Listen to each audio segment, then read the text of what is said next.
you tonight with another edition of This Day in African American Baseball History. This is going to be the September 8th edition.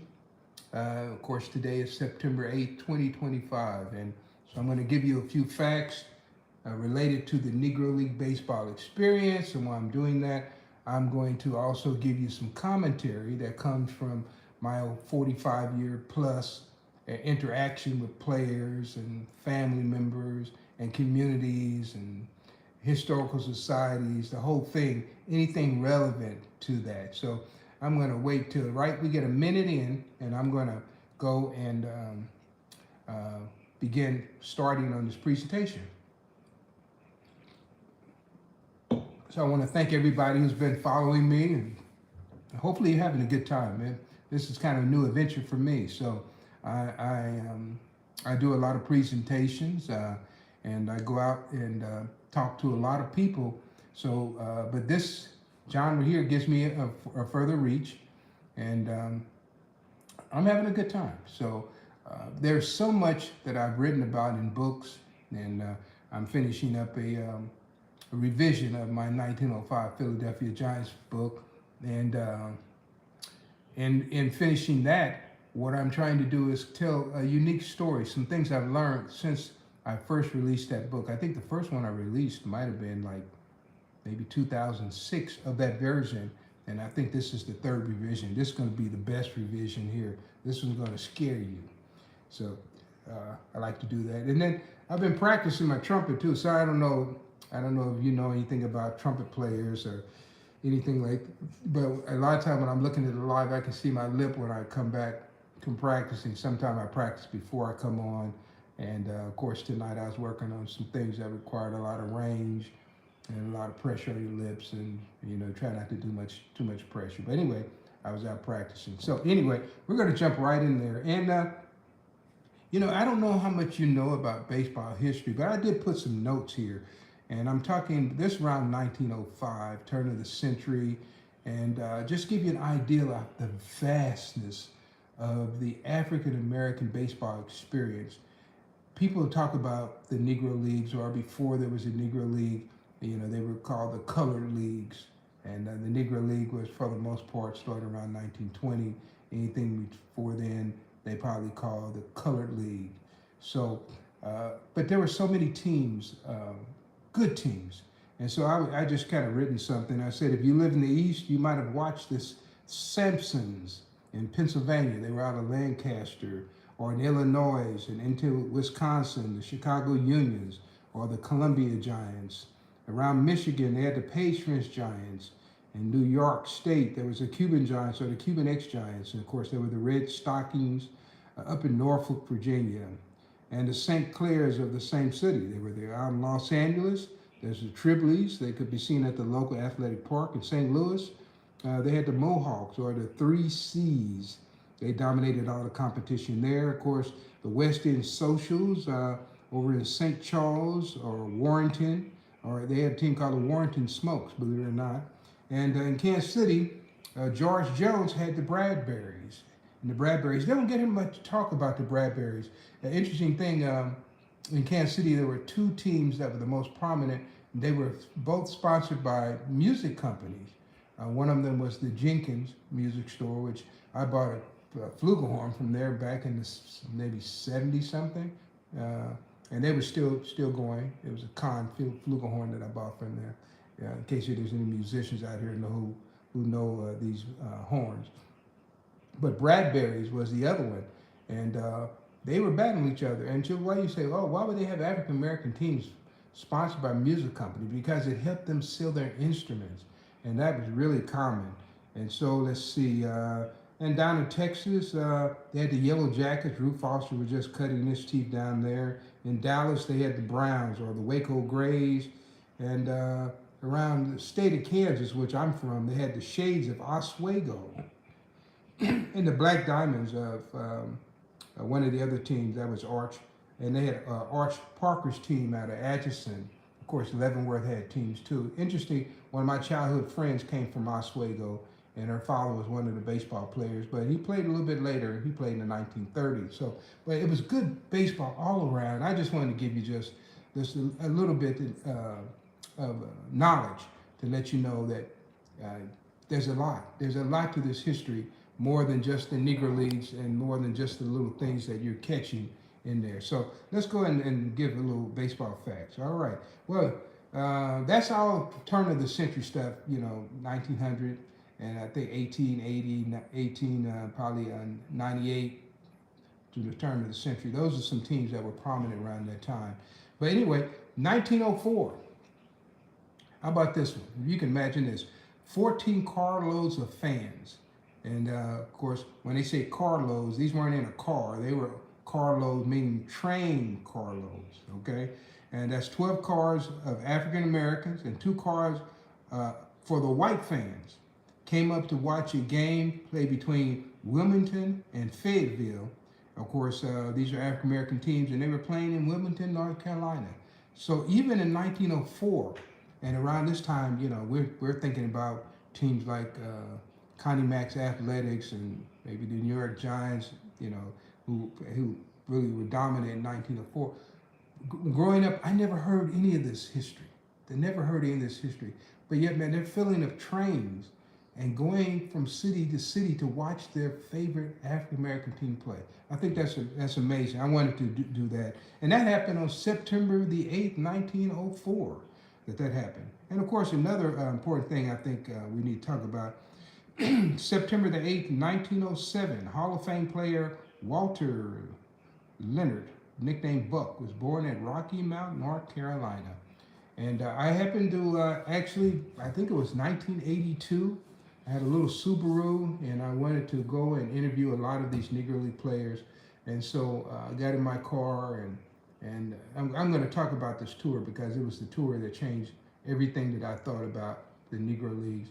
And I got my Subaru and I left Kansas City, headed for St. Louis, and stopped and spoke to Q Papa Bell, and from there I kind of just worked my way up through Indiana, down through Kentucky, down into Georgia, around Stone Mountain. Met a few bunch of ball players there, but along the way I did stop in Rocky Mount, North Carolina, and I got a chance to visit Buck Leonard at his home. And Buck Leonard at that time was a member of the Major League Baseball Hall of Fame. I think he had gotten in 1972, so this is probably about 10 years after that. He was still in really good health, and I stopped by his home, and he was an avid hunter, and so he wanted to take me outside and show me some of his beagle hounds that he was using to hunt with. He had a real estate company, and he was doing quite well, and we sat and we talked about baseball quite a bit. And I remember coming there, and most of the guys who had been doing this, trying to do something with these Negro League history, were white. So I was one of these black guys that showed up, and I was young too. I was still in my 20s. And he said, "What do you know about Negro League baseball?" And I told him, I said, "Hey, look, I've been studying for like 3 or 4 years before I ever left the house." And so I began to talk to him about his teammates. He was just amazed. I said, "I'm going to visit one of your other teammates too in Mount Olive, Mississippi, Howard Easterling." I think when I started talking about some of those guys, that really perked him up. And so he kind of took me under his wing, and the rest is history. So the interesting thing, I'm going to be in Rocky Mount this coming Friday. So I'll try to post something related to that. Of course, you can go in and put in Phyllis Dixon, Rocky Mount, or you can check out the Buck Leonard Foundation. I'm going to go down there and talk to them. I'm going to take my trumpet. I don't know how much I'm going to play, but I'm going to take it with me. So I'm always practicing. You never know, right? So anyway, that was Walter Buck Leonard, and I had a chance to meet him in his prime. And at that time he signed with his left hand, and a few years after that he had a stroke, and he could no longer write with his left hand. That's my right hand. We'll just put this left hand. So he switched and started writing with his right hand. And so there's 2 kinds of signatures out there for Buck Leonard. There's the pre-stroke and there's after the stroke. And so the one that's before his stroke was a beautiful signature. And then the one after stroke, he was just getting the job done because interest in African-American baseball players kept growing. And so he ended up signing probably more signatures after his stroke than he did before. And I'm going to just guess that was the case from what I saw, being a person who lived through that period and watched how this hobby grew. So anyway, if Buck was alive, he would be 118. Interesting thing, I could really talk to Buck because when I was born, my father was 49, and just so happens, guess what? He's born the same year as Buck Leonard. So when I get down there, I'm able to talk to an older black guy real easy and real respectful because I understood that because that's who I grew up with. And of course, my father grew up during the Depression, and so I didn't have to like read about the Depression in the book. All I do was go to work with him, and he was a paper hanger and painter, and we'd be in the house painting. And since he was an older guy, he had me cut down on the floor and all the lower levels, and then he'd come with the brush, and we get out of there and get it done. But my father would talk.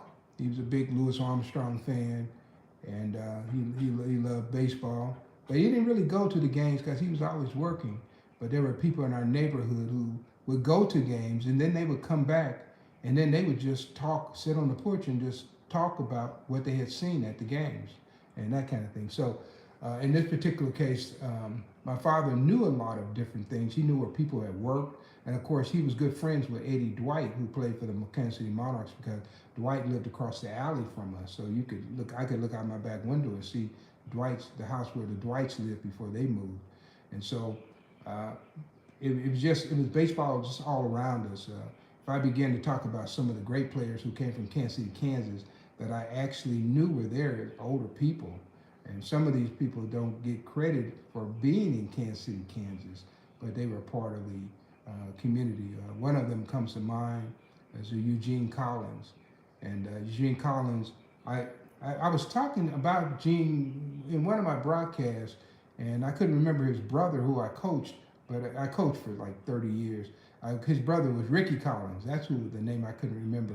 And of course, his father was Donna Faye Collins, and he had been a great semi-professional baseball player around Kansas City, Kansas. And his brothers, they were all great playing baseball, and then they switched to softball later on.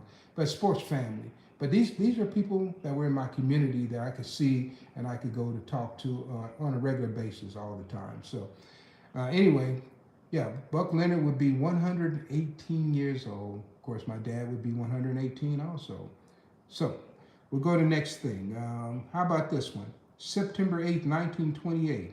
Clarabelle Thompson and James Papa Bell are married in East St. Louis, Illinois. All right, boy. Now, that was September 8th, 1928. Knew both of them very well. Clarabelle was a big supporter of mine. And sometimes Papa wasn't able to write the letters when I would write down, and I would write them. And so she would write the letters and send them back to me. And she'd always have a nice, encouraging thing to say.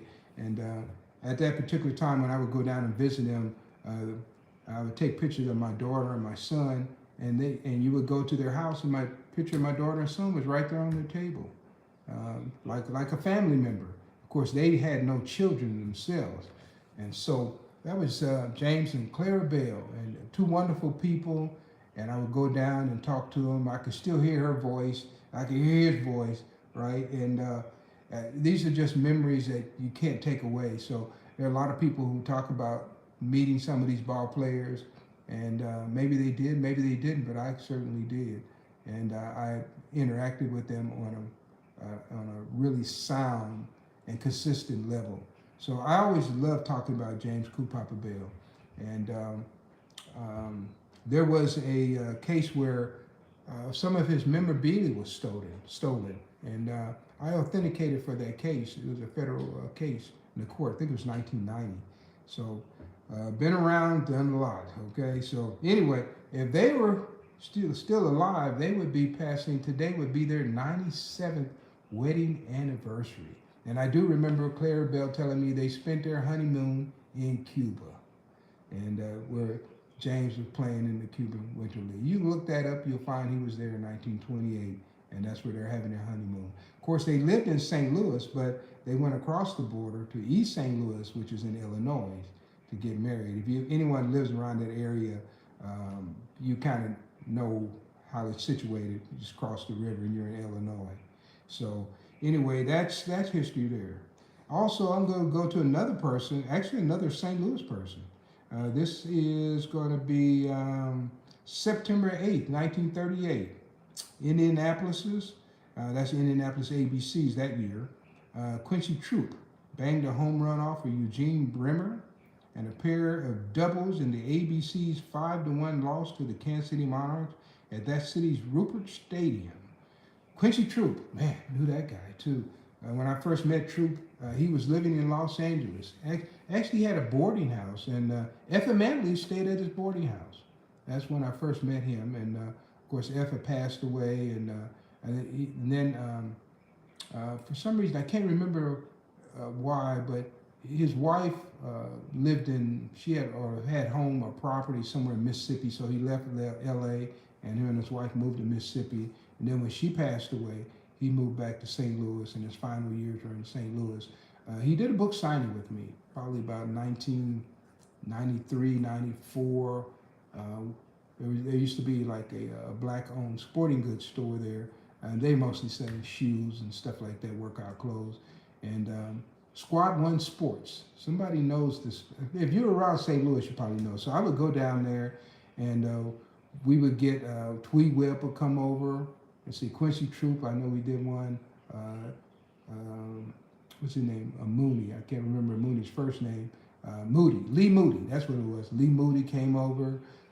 There were several guys. I have a flyer somewhere, and I would go down there and I would do my book signing, and those guys would come over and sign. Then we get a couple of, I remember Ray, I think it was Ray Langford from the Cardinals came. Ozzie Smith would come down from the Cardinals, and man, and it was in a black community, and we'd have 500-600 people, and we'd just be all African Americans coming out to these events. And these are things that you don't see now. You give an event, it's hard to get that many African Americans out to an event. Different period. When I first started, the African American support that I received was incredible.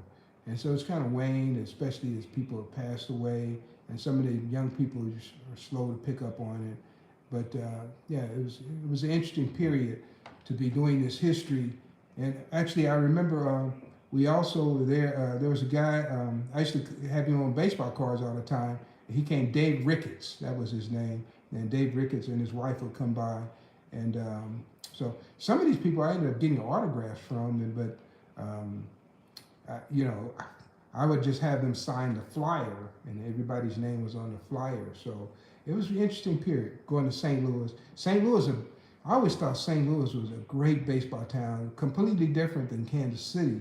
Kansas City is a different kind of town when it comes to baseball. St. Louis traditionally, whether the team was winning or losing, they were really good fans. In Kansas City, if the team's not winning, they're not so great of fans. You lost a whole lot of people, and only the pure baseball fans are still around. St. Louis seemed like everybody was just into the Cardinals all the time. So it was always fun going down to St. Louis. So but Quincy Trouppe is from St. Louis. And so when he went to Indianapolis in 1938, he was doing, George Mitchell, who was an old Negro leaguer from the St. Louis Stars, was managing the team. And I think Mitchell might have still been pitching a little bit. I interviewed his widow as well. But they used a bunch of St. Louis guys. And at that particular time, St. Louis had some of the most superb African-American baseball talent, probably in the Midwest. It was certainly stronger. It was as strong as anything that came out of Chicago, for sure, and certainly way ahead of Kansas City, because most of Kansas City's guys didn't come from Kansas City. St. Louis was just good. And St. Louis was so good that when the Monarchs went there, Kansas City Monarchs, who were members of the Negro American League, they went there and they played they were called the St. Louis Giants, but they were an independent team just playing in the area. Of course, the St. Louis Giants beat the Kansas City Monarchs. So this was good baseball. And guess what? The next year, St. Louis was in the league. Just put it that way. So anyway, going to do one more for you. September 8th, 1958. Roberto Clemente, you probably heard of that guy. slammed 3 triples to tie a major league record in a 4-1 victory over the Cincinnati Reds. Yeah, Roberto Clemente, great player. I have pictures of Roberto Clemente in the Winter League playing with guys like Willie Mays. You're on the same team. Just imagine if you were in the National League, you had Willie Mays and Roberto Clemente in the same outfield. Think that'd be a pretty good outfield? I think so. So, but yeah, Roberto Clemente came up through the Dodgers organization, ended up with the Pirates. A lot of people don't know that he was a Dodger at one time, and so that's it. So those are just some things I just wanted to run over tonight, and we're about 20 minutes in. Yesterday I did a 30-minute broadcast. I've never done a 30-minute before. So, and then I'm always pulling something out. There's a little letter here, and I'm looking at the address, and you know I moved from that house, this house that has the address here, 1994, and so anything with this address on it, I know it goes back to 94 and before. And so this was a letter, believe it or not, it was from a daughter of a guy who played for the Kansas City Monarchs, and she sent me a letter, and I'm opening it up here. I have a lot of things that people would send me, and this one says her name was Lander, Lander, and she wrote me from Culver City, California. She said, Phil, will send info later, going to text for class reunion. And then she put her name. She said, sorry it took so long, and it's dated 7/16 of 1992. There's probably someone listening on this broadcast who weren't even born in 92. Just imagine that, man. Got to make a guy feel old by telling some of this history. And she sent me a picture of her dad.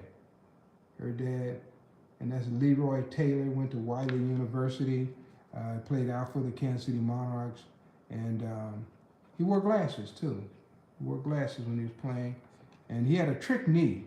And what he would do is he would play outfield, and sometimes that trick knee would just jump out of socket, and he was running for a play, so he had to stop and snap it back into place, and you know, maybe his teammate get the ball before he could get up or whatever, he get the ball, whatever. But yeah, and he ended up going for surgery on that trick knee, and had complications. And years later, of course, and he died on March 8th, 1968 in Los Angeles, California. So that's Leroy Taylor, just a great player. Hey, this guy was a great football player too for Wiley University down in Marshall, Texas. So I was happy to get that, and it's a part of my collection now. And I've been going through some papers and pulling up some of the old things that I need to file away and move to different locations and make sure it's preserved for all time. And by coming on these broadcasts, what I'm hoping to do is preserve some of these stories that I may never ever get to write them in a book, but they'll be preserved here, and maybe someone will come along and see the title of this live and say, hey, let me listen for a while, see what this guy knew. Well, this guy knew a lot. I know a lot. So I just want to thank everybody for coming in. Okay, once again, this is Phil Dixon, and it's this. Now I go by Phil S. Dixon in case you want to purchase any of my books. That's the easy way to find them. Phil S. like in Sam, and then of course Dixon. And this is this day in African American baseball history. I used to have to put this day in Black baseball history because I have a limit on the word counts, especially when I go to X or Twitter. So I have a limit. So you might see Black baseball history. You might see African American baseball history if you go to Facebook.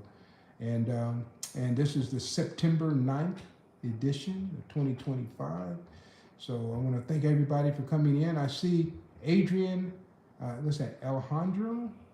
And look like you guys coming from, I don't know, looks like you're out of the country, out of the U.S. So I welcome you to this broadcast. And somebody named Nick Ticket, not sure what that is. Somebody says hello, so hold up. Somebody said, what's up, man? Everything's up, baseball's up. And so anyway, I want to close out tonight. I want to thank you. And once again, I'm going to be in Rocky Mount on Friday. And so once again, I'm looking forward to having a good time. So, but right now, it's been enjoyable talking to you. So I'm going to close out for tonight. Hope we all learned something, and we'll be back tomorrow. I never know what time. I just got to squeeze it in because between trying to finish off another book and then got to get my trumpet practice in, because if I have to go and play somewhere, you don't want any bad notes, right? So, all right then. Thank you guys. You have a nice evening, and we'll get together soon.